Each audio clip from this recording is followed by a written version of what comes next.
I used to work the 7 p.m. to 7 a.m. shift as a nursing assistant about 15 years ago.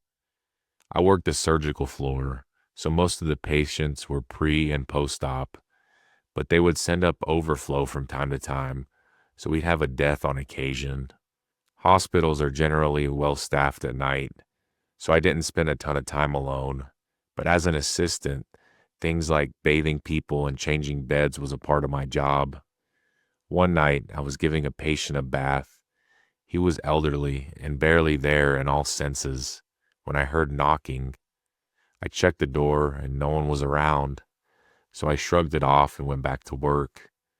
Again, the knocking, but it sounded like the door. The third time I realized it was coming from the window. At first, this confused me, so I just opened up the blinds thinking maybe some kids were running around playing a joke. There were apartments nearby, and the kids are weird. When I opened the blinds, I suddenly remembered we were on the second floor overlooking the parking lot. This sent chills down my spine, and I waited to see if there was any movement or a reasonable explanation.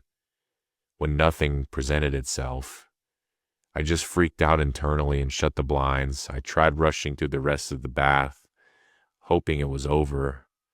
When the knocking happened again, I didn't go look. I finished up, grabbed my stuff, and got out of there. The man ended up passing away a few hours later.